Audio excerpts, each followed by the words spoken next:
Okay, we're going to finish up our look at the first Persian Gulf War.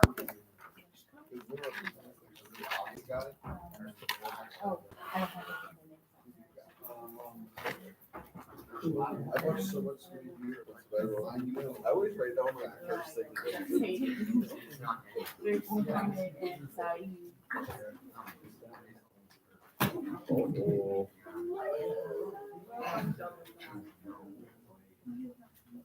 There's no way she got that audio. Yeah, no way. That's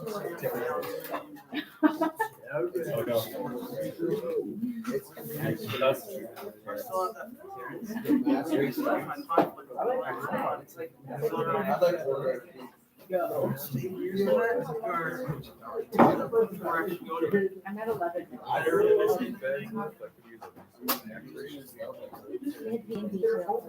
Anthony Beasley signed in for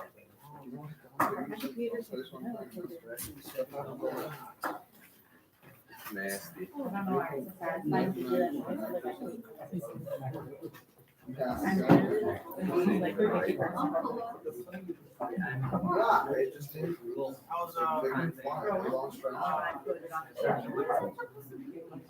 Yeah. This is not the most accurate. Yeah. My grade in English is really only an A.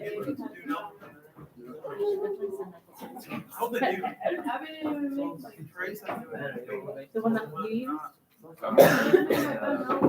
Oh, I didn't use that one. I used one from something. I was with her. Sudsy, you gonna go on Friday?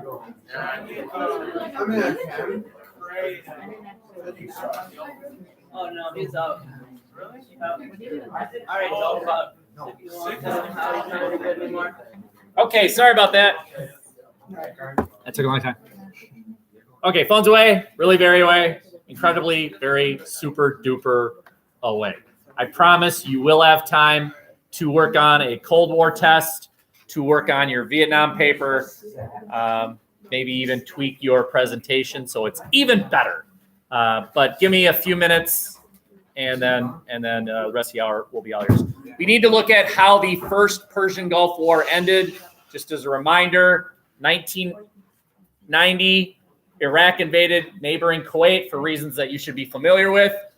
Especially the timing is interesting, right? With the absence of American military or Soviet military, they saw their opportunity. It was a mistake. It was a really bad decision on their part.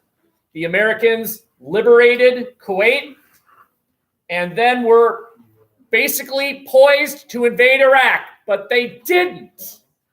The Americans and the coalition partners said, all right, Iraq, listen, we will invade you. We have wiped out your ability to detect any of our airplanes. You cannot track us. We will invade right now unless you do three things.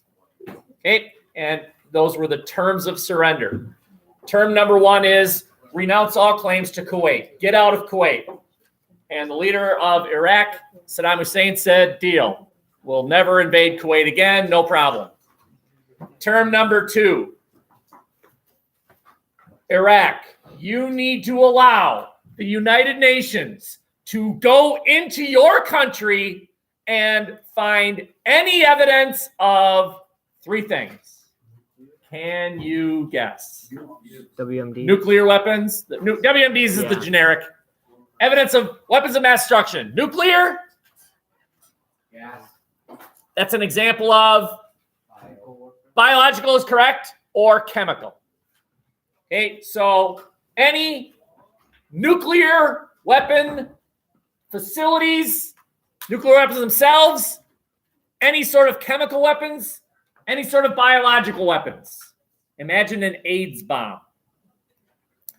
Put a vial of AIDS inside a glass canister, throw the glass canister, the glass breaks, cuts anybody within with a measurable distance, you get cut, and then you're infected with AIDS. And if you think that's ridiculous, Do you think I just thought of that? Yes. I do. I understand, but no. Here's the important thing. Iraq said deal. Iraq okayed this. This is the key sticking point later. Iraq said, we will allow the United Nations unlimited access to any building, anything, any military facility, anything, looking for evidence of nuclear, chemical, and biological weapons. Deal. And then finally, you see these two black lines? What the U.S. did was they drew two black lines across Iraq. And they said, all right, north of this line, there's a group of people. They are called the Kurds. They happen to live in Iraq. So, Nash, how many of you are Irish? Raise your hand if you're Irish. Okay? Now, how many of you are American?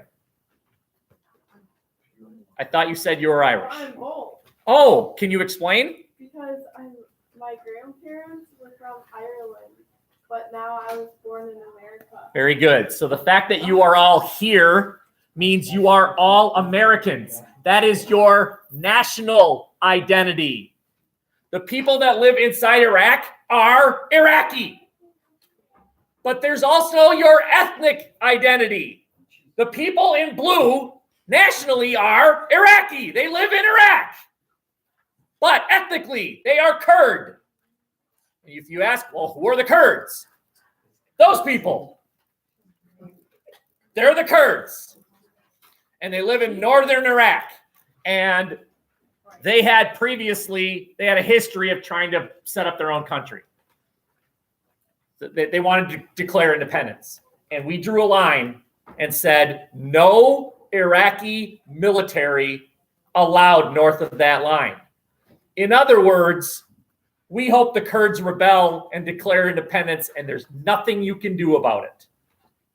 Deal. And then we drew another line.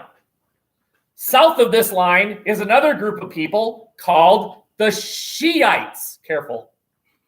They're called the Shiites. Shiites. Shiite is not a national identity. Okay, you raised your hand that you were Irish, right? Yeah. And you were American. Raise your hand if you're Catholic. You Catholic? You're... But I thought you said you were Irish. Yeah. And I thought you said you were American. Are you telling me that you are an Irish American Catholic? Yeah. Exactly. These people are Shiite. That is their religious identity. Ethnically, they're Arab. Nationally, they're Iraqi. Religiously, they're Shiite. Saddam was a Sunni. You don't need to know that yet. Just know that these people were also not exactly fans of the leader of Iraq. So we drew a line and protected them. No Iraqi military south or north. Deal. That was in 1991. And for 10 years, the U.S. would basically try and enforce these three things. What would happen is the UN team would show up like here. There would be a building about the size of the school. And the UN would say, we want to inspect that building. And the Iraqis would say, oh, that building? No, you can't, you can't inspect that building. Okay, now, anyone want to be a police officer someday or a private investigator? Okay, if I were to say, all right, I am going to search all the lockers, and if I find a Hershey bar, you get an F.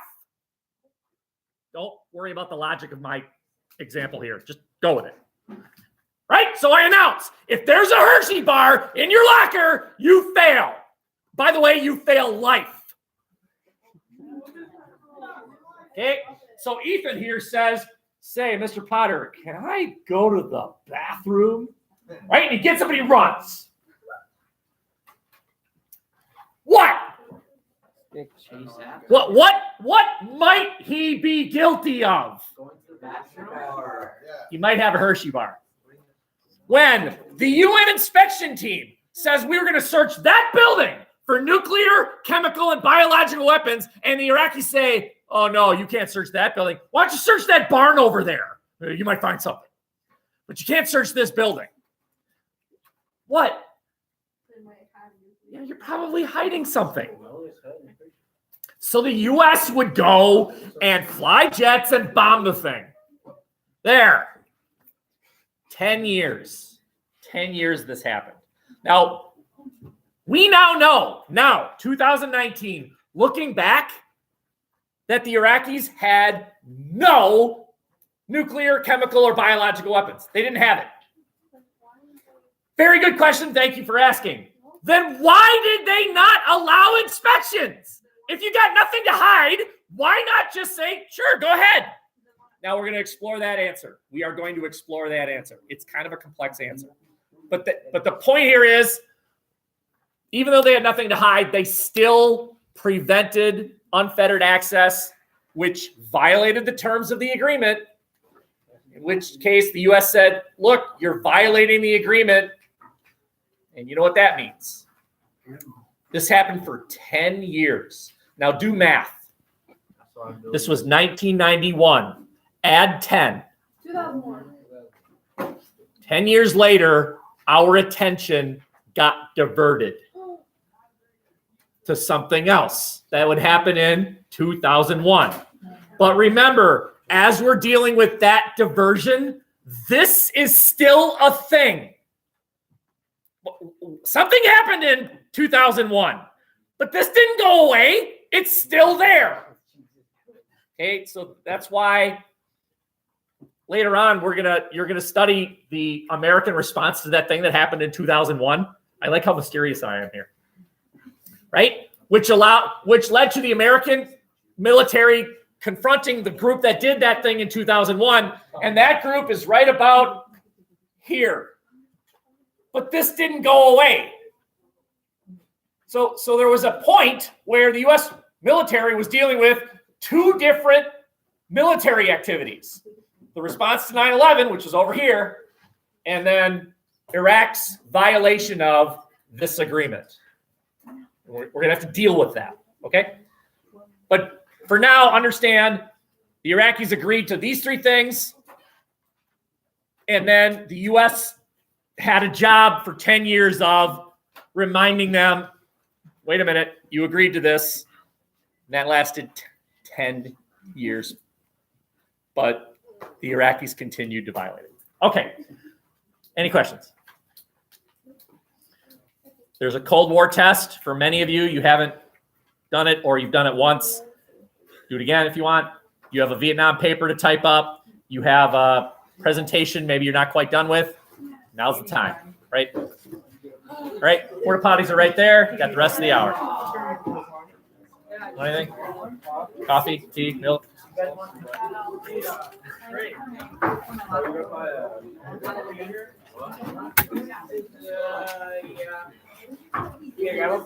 Yeah.